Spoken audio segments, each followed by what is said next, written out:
The coffee shop buzzed with morning energy as people rushed in and out, grabbing their daily caffeine fix before heading to work. Sarah Martinez sat by the window, her laptop open, pretending to work on a presentation while actually watching the building across the street. She had been doing this for 3 weeks now, following orders that came from someone so high up the chain that even her direct supervisor didn't know the details. The Target building looked ordinary enough. A gray office complex with dozens of windows reflecting the morning sun. But somewhere in there was Marcus Chun, a man who had information that could topple governments and destroy lives. Sarah's job was simple: watch and report. Nothing more. She took another sip of her latte and glanced at her phone. The message was brief, as always: package arriving today. Maintain distance. Sarah had been in intelligence work for 8 years, but she had never dealt with anything this secretive. Usually, she knew who she was working with, what the mission goals were, and how long it would take. This time, everything was different. She only knew her own small piece of the puzzle. Across the street, the usual flow of office workers continued. Men in suits, women in business attire, delivery people with packages. Everything looked normal until Sarah noticed something that made her pause. A figure in dark clothing moved differently than the others. While everyone else hurried with purpose, this person moved with calculated precision. The figure wore a simple black jacket and jeans, a baseball cap pulled low over their face. Nothing unusual about the outfit, but something about the way they carried themselves sent a chill down Sarah's spine. They moved like a predator studying prey. Sarah picked up her phone and typed quickly. Unusual individual approaching Target building. Recommend increased surveillance. The response came faster than expected. Maintain position. Do not interfere. She watched as the figure in black paused at a newspaper stand near the building's entrance. They weren't reading the headlines. They were studying the building's security, the guard rotations, the camera positions. Sarah had done enough surveillance to recognize reconnaissance when she saw it. Inside the Target building, Marcus Chin sat in his corner office on the 15th floor, unaware that his carefully constructed new life was about to crumble. He had spent 5 years building his identity as a financial consultant. 5 years of quiet mornings, predictable meetings, and the comfortable illusion that his past couldn't reach him. Marcus had once been someone else entirely. Someone who had seen things that powerful people preferred to keep hidden. Someone who had evidence that could destroy careers and lives. But that person was supposed to be dead, killed in a car accident in Prague. The world believed Marcus Chun was just another businessman helping clients navigate complex investments. He was reviewing quarterly reports when his assistant knocked on his door. "Mr. Chun, there's someone here to see you. They don't have an appointment, but they say it's about your consultation work in Eastern Europe." Marcus felt his blood freeze. Nobody was supposed to know about his work in Eastern Europe. That part of his life had been buried so deep that even he sometimes forgot it existed. "Did they give a name?" Marcus asked, trying to keep his voice steady. "They said you'd know who they were." Marcus closed his laptop slowly. He had prepared for this day, hoping it would never come. In his desk drawer was a passport with a different name, cash in multiple currencies, and a memory card containing information that several governments would kill to possess. "Tell them I'll be right down," Marcus said. His assistant nodded and left. Marcus waited until he heard her footsteps fade down the hallway before opening his desk drawer. Everything was exactly where he had left it. He pocketed the passport and cash, then hesitated over the memory card. Taking it meant acknowledging that his peaceful life was over. Leaving it meant accepting that he might not survive the day. He took the memory card. Meanwhile, 3 blocks away, Detective James Rodriguez was having the worst morning of his career. 2 bodies had been found in an abandoned warehouse, both killed with the kind of precision that spoke of professional training. No witnesses, no security cameras, no evidence except for 2 people who would never breathe again. The victims had been identified as former government contractors. Both had worked overseas in classified positions. Both had disappeared from their old lives and started fresh with new identities. Someone had tracked them down anyway. Rodriguez stood over the crime scene photos spread across his desk. Single shots, center mass, from a distance that suggested significant skill with a rifle. The killer had taken time to position each shot perfectly. This wasn't random violence or a crime of passion. This was execution. Any leads on the weapon? Rodriguez asked his partner, Detective Lisa Park. Ballistics says high-powered rifle, probably custom-built. No match in any database we have access to. Park pulled out another file. But here's what's interesting. Similar killings in 3 other cities over the past 2 months. Same precision, same type of victims. Rodriguez studied the files. Seattle, Denver, Atlanta. All former government contractors who had disappeared and assumed new identities. All killed with single, precise shots from long range. We're dealing with a professional, Rodriguez said. Someone who knows how to find people who don't want to be found. The question is whether they're working alone or part of something bigger, Park replied. Back at the coffee shop, Sarah watched as the figure in black finally moved toward the building entrance. They walked casually, as if they belonged there. No hurried movements, no looking over their shoulder. Complete confidence. Sarah's training told her to maintain her position, but every instinct screamed that something terrible was about to happen. She had spent enough time in dangerous situations to recognize when violence was imminent. Her phone buzzed with another message. Target has been activated. Situation escalating. Maintain cover. Sarah looked up from her phone to see the figure in black entering the building. The security guard barely glanced at them. Whatever identification they had shown was apparently sufficient. Inside the building, Marcus Chin stepped out of the elevator on the ground floor. The lobby was busy with morning foot traffic. He looked around carefully, trying to identify who had asked to see him. Several people stood near the reception desk, but none of them looked in his direction. Then he saw them. The figure in black stood by the building directory, apparently studying the list of tenants. But Marcus could see their eyes tracking his movement in the reflection of the directory's glass surface. Marcus turned and walked toward the back exit of the building. He moved at a normal pace, fighting every instinct that told him to run. Running would confirm that he was the person they were looking for. Walking normally might buy him enough time to reach his car and disappear. He pushed through the rear exit and found himself in the building's parking garage. His car was parked on the 3rd level. Marcus headed for the stairwell, his footsteps echoing in the concrete space. Behind him, the exit door opened again. Marcus climbed the stairs 2 at a time now, no longer concerned about maintaining his cover. Whoever was following him already knew who he was. The only question was whether they wanted him alive or dead. He reached the 3rd floor and ran toward his car, keys already in his hand. The parking garage was mostly empty at this time of morning. His footsteps seemed impossibly loud in the silence. Marcus reached his car and fumbled with the keys. His hands were shaking more than he expected. Behind him, he heard the stairwell door open. He got into his car and started the engine. As he backed out of his parking space, he caught a glimpse of the figure in black emerging from the stairwell. They weren't running. They weren't even hurrying. They moved with the calm certainty of someone who knew exactly how this would end. Marcus drove toward the garage exit, his heart pounding.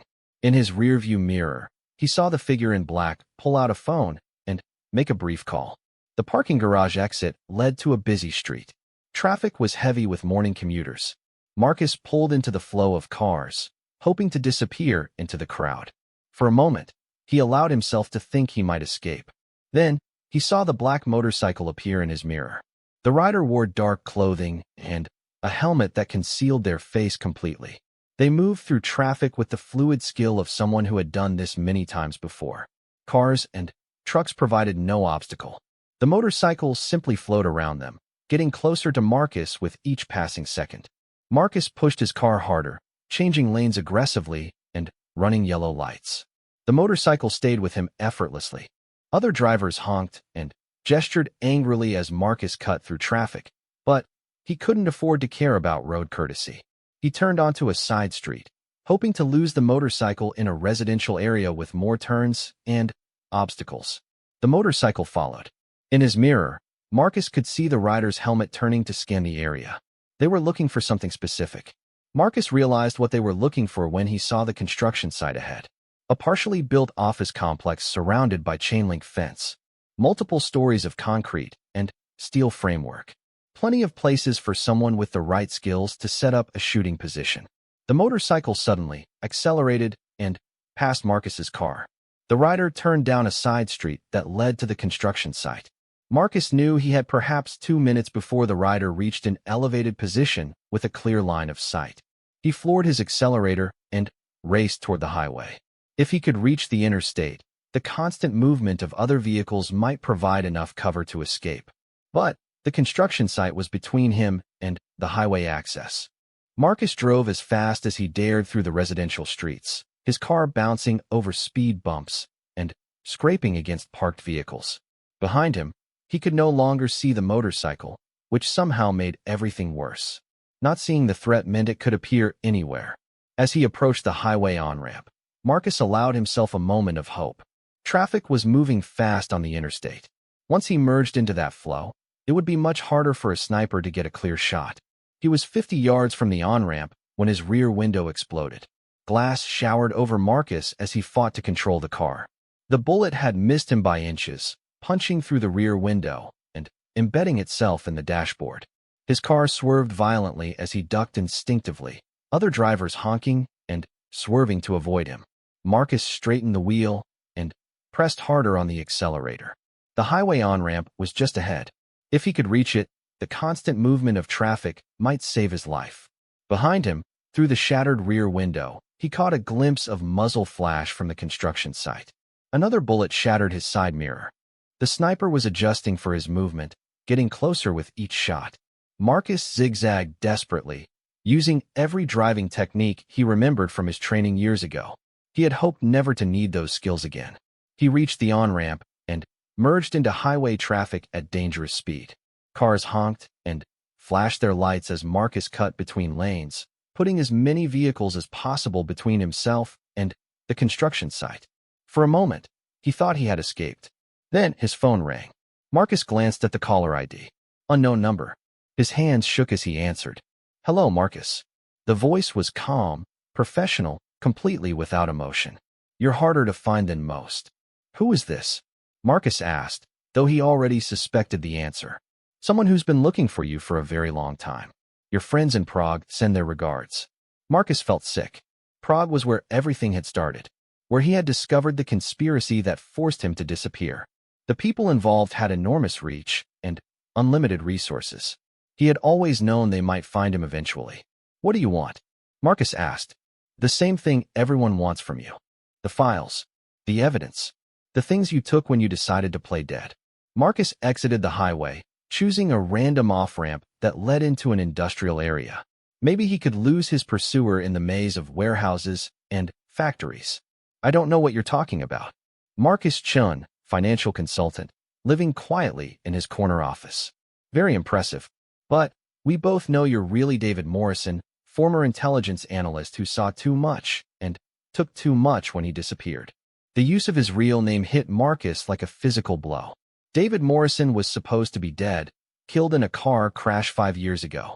The fact that this person knew his true identity meant they had resources that went beyond normal intelligence gathering. Even if I was this David Morrison, Marcus said carefully, what makes you think I still have anything you want? Because you're careful. Paranoid. You wouldn't have run without insurance. And you wouldn't have survived this long without leverage. Marcus drove deeper into the industrial district. The buildings here were older, many of them abandoned. Fewer people meant fewer witnesses, but it also meant fewer places to hide among crowds. He was trading safety for isolation. Let's say I have what you want, Marcus said. What guarantee do I have that you'll let me live if I give it to you? The laugh that came through the phone was genuinely amused. None at all. But you have a much better chance if you cooperate than if you keep running. Marcus ended the call and threw his phone out the window. They could track his location through the device, and he needed every advantage he could get. He pulled into the parking lot of an abandoned manufacturing plant and sat for a moment, thinking through his options. Running hadn't worked. The sniper had found him easily and nearly killed him twice. Hiding wouldn't work either.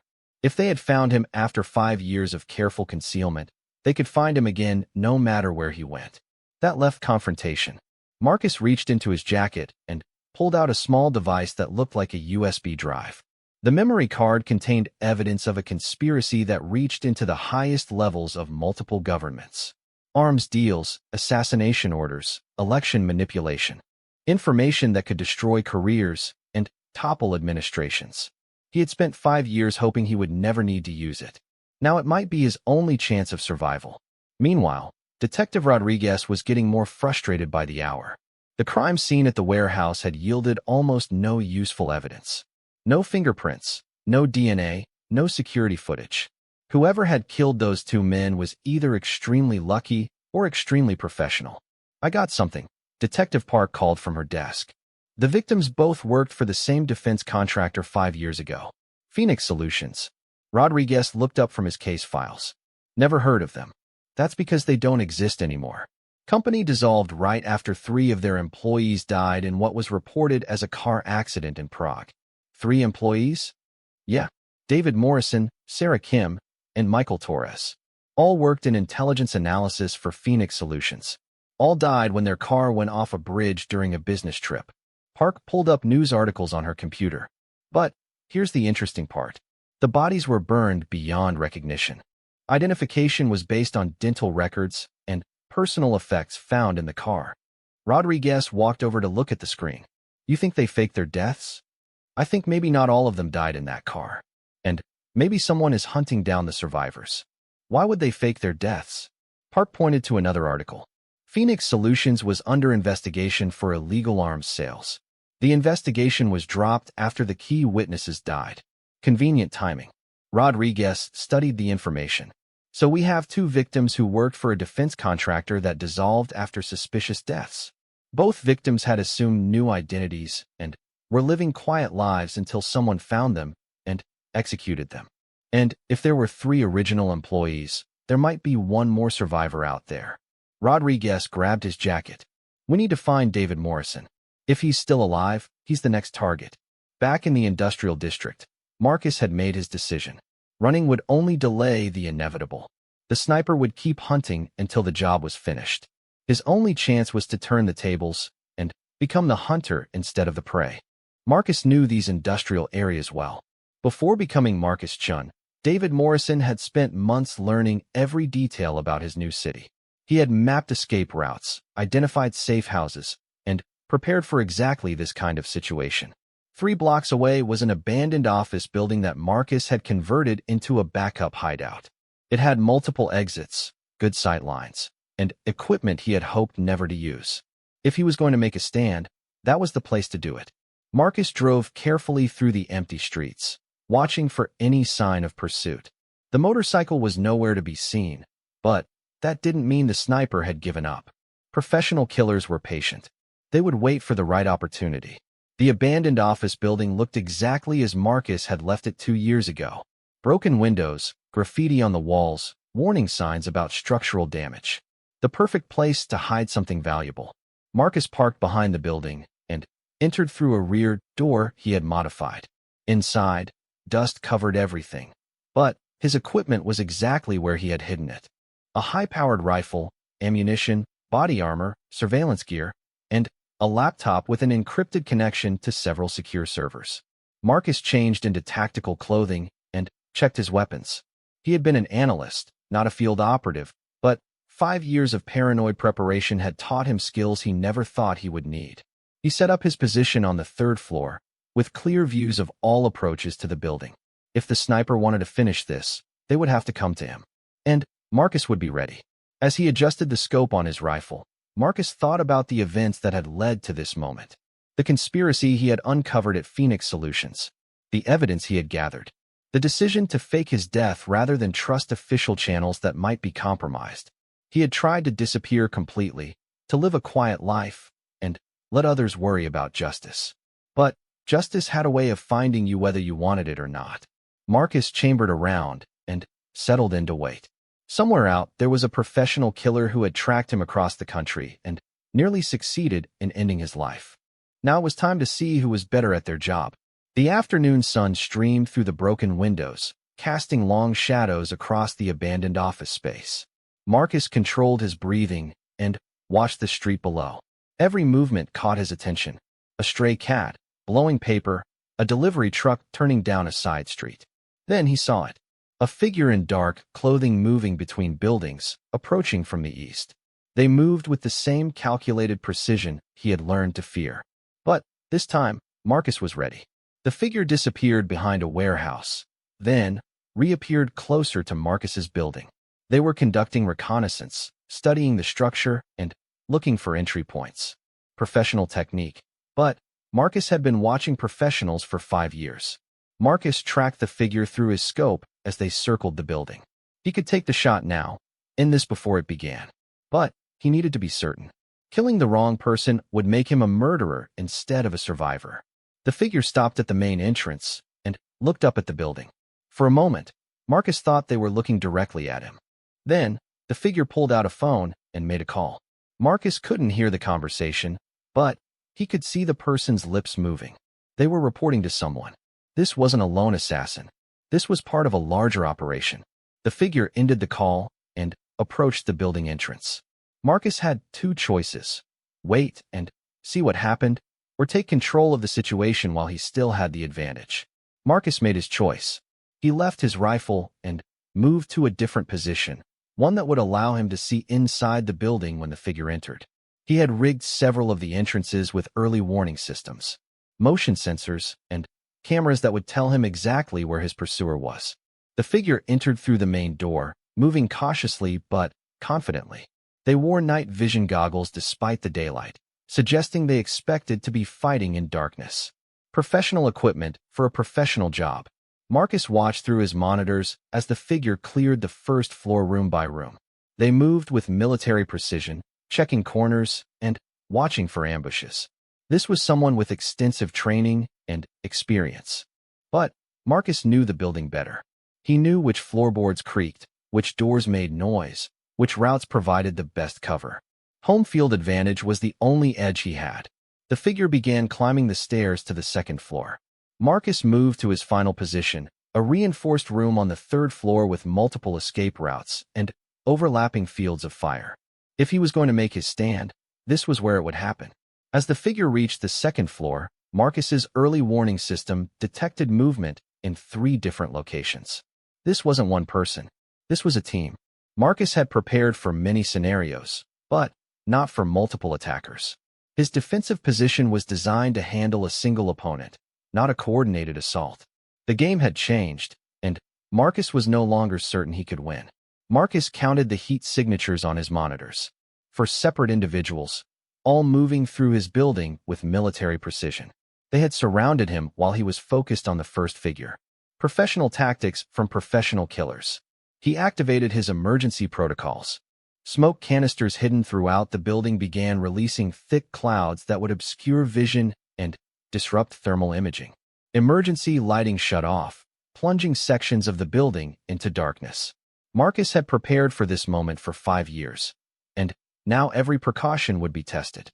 Through his headset, Marcus heard the team's communications. They were using short-range radios, speaking in code words he didn't recognize. But their tone was calm and professional. This wasn't their first building assault. Smoke deployed, came the first voice. Target is prepared. Copy that. Switch to thermal. Close and contain. Movement on 3. Target is mobile. Marcus grabbed his emergency pack and moved toward his primary escape route. A modified fire escape that led to an adjacent building through a concealed bridge he had constructed. But as he reached the window, muzzle flash erupted from the building next door. They had anticipated his escape plan. Marcus dove as bullets shattered the window above his head. Glass fragments cut his face and hands, but he was alive. The team had done their research. They knew about his hideout, his preparations, even his escape routes. Target contained, came the radio chatter. All exits covered. Marcus realized he was dealing with people who had resources he couldn't match. They had surveillance, intelligence, and coordination that suggested government backing. This wasn't a private contractor hunting him down. This was an official operation. But official operations had rules, protocols, chain of command, things that Marcus could potentially exploit if he was clever enough. Marcus pulled out his laptop and connected to a secure server he had prepared for emergencies. With a few keystrokes, he uploaded the contents of his memory card to multiple news organizations, intelligence agencies, and activist groups around the world. If he was going to die, the conspiracy that had destroyed his life would die with him. Package delivered, Marcus said aloud, knowing the team was likely monitoring his communications. The whole world is going to know what Phoenix Solutions was really doing. The radio chatter stopped. Marcus had gotten their attention. A new voice came over the communications channel. Older, more authoritative. Stand down. We need him alive. Marcus smiled grimly. The threat of exposure had changed their orders. They needed to capture him now, not kill him. That gave him options he hadn't had before. Mr. Morrison, the authoritative voice called out, apparently speaking directly to him now. My name is Director Harrison. We need to talk. I'm listening, Marcus called back. You've just made a very serious mistake. The information you've released will compromise ongoing operations and put lives at risk. The only lives at risk are the people Phoenix Solutions was selling weapons to kill.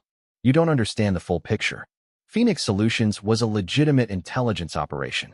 The arms sales you discovered were part of a larger strategy to track weapons movements and identify terrorist networks. Marcus laughed bitterly. That's the same excuse every arms dealer uses. We're just gathering intelligence. I'm offering you a chance to review the classified files, to see the complete operation. If you're still convinced we're the villains after that, you're free to go. And if I don't believe you, then you'll have the satisfaction of knowing you destroyed years of careful intelligence work and got a lot of good people killed. Marcus considered his options. He could try to fight his way out, but for armed professionals in a building they had already secured was not good odds. He could wait for the police to arrive, but Harrison's team probably had official backing that would make local law enforcement irrelevant. Or he could take Harrison's offer and hope it wasn't an elaborate trap. How do I know you won't just kill me once I've seen the files? Marcus asked.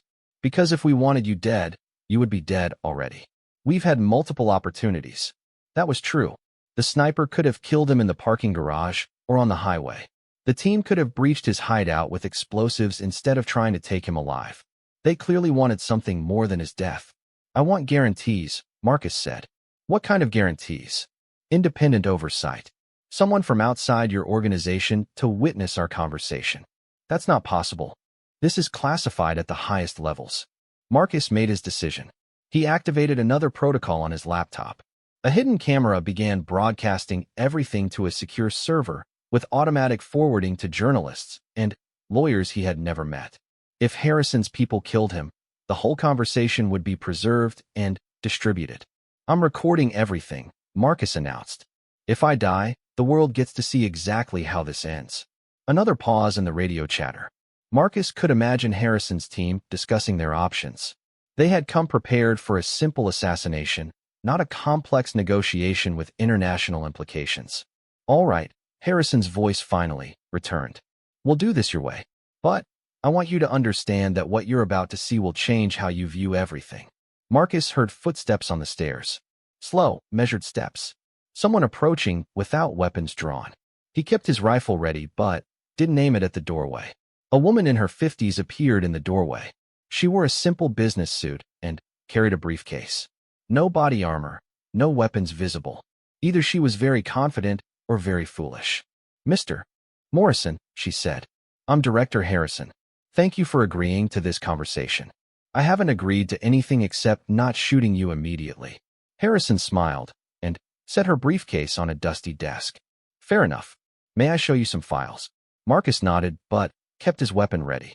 Harrison opened the briefcase and pulled out a tablet computer. She turned it toward Marcus so he could see the screen. Phoenix Solutions was created to investigate a conspiracy within our own intelligence community, Harrison began. Someone was selling classified information to foreign governments and terrorist organizations. Traditional investigation methods weren't working because the conspiracy included people at the highest levels of government. The tablet showed organizational charts, financial records, and communication intercepts. Names Marcus recognized from news reports. Politicians, military leaders, intelligence officials, all connected by money trails and secret communications. Phoenix Solutions was designed to operate outside normal channels, Harrison continued. The arms deals you discovered were part of a sting operation designed to identify the real conspirators. Marcus studied the files. The evidence was compelling, but he had seen fabricated intelligence before. Why should I believe any of this? Because two of your colleagues are still alive and working with us. Sarah Kim and Michael Torres. The car accident in Prague was staged to protect all three of you when we discovered your covers had been blown. Marcus felt the world shift around him. Sarah and Michael were alive. His friends, whom he had mourned for 5 years, were alive and working for the same people who had been hunting him. They don't know we found you, Harrison said. We wanted to approach you carefully. Make sure you were really David Morrison and not someone who had stolen his identity. The sniper? The team in this building. Security measures. We needed to test your capabilities and your resolve. If you had been compromised by the real conspiracy, you would have handled the situation very differently. Marcus lowered his rifle. Everything he had believed for 5 years was crumbling around him. You disappeared every time we got close. You've become very good at being invisible, Mr. Morrison. Too good for conventional contact methods. Harrison pulled up another file on the tablet. Photos of Marcus's daily routine over the past 3 weeks. The coffee shop, his office, his apartment. They had been watching him constantly. We know about Sarah Martinez, Harrison said. The woman who's been watching you from the coffee shop. She's one of ours. We've had you under protective surveillance since we confirmed your identity. Marcus felt sick. The paranoia that had kept him alive for 5 years had been justified, but not in the way he had expected. He had been running from the people who were trying to protect him. What do you want from me? Marcus asked. Help us finish what Phoenix Solutions started. The conspiracy we were investigating is still active, still selling secrets and getting people killed. Your evidence, combined with what we've gathered over the past 5 years, could finally expose them. And if I refuse? Then you go back to being Marcus Chun, financial consultant. We'll provide security, but we won't force you to get involved. You've already paid a heavy price for this. Marcus looked at the tablet again. Names, faces, financial records. Evidence of a conspiracy that had cost him 5 years of his life and nearly gotten him killed. Part of him wanted to walk away, to return to his quiet life, and forget any of this had ever happened. But another part of him remembered why he had joined intelligence work in the first place. To protect people who couldn't protect themselves. To stop those who would abuse power for personal gain. I want to see Sarah and Michael, Marcus said. I want to hear this from them. Harrison smiled. They're waiting in the car outside. 20 minutes later, Marcus stood in the parking lot behind the abandoned building, looking at 2 people he had thought were dead. Sarah Kim looked older, with lines around her eyes that hadn't been there 5 years ago. Michael Torres had gray in his hair and scars on his hands that told stories Marcus didn't want to hear. But they were alive. His friends, his colleagues, his family by choice. They were alive and working to finish the job that had started all of this. We've missed you, Sarah said, and Marcus could hear years of grief and guilt in her voice. We wanted to contact you, Michael added. But Harrison's people said it was too dangerous. The conspiracy has people everywhere. Marcus looked at the 3 people who had just turned his world upside down. What happens now? Now we finish this, Harrison said. All of us together. The way it should have been from the beginning. Detective Rodriguez arrived at the abandoned building an hour later, following leads that had taken him through half the city. He found tire tracks, broken glass, and evidence of gunfire. But no bodies, no blood, and no indication of what had really happened there. His phone rang as he stood in the empty building, trying to piece together the story. Rodriguez. Detective, this is Agent Morrison with the FBI. I understand you've been investigating some murders that might be connected to a federal case. Agent Morrison? Any relation to David Morrison, one of the Phoenix Solutions employees?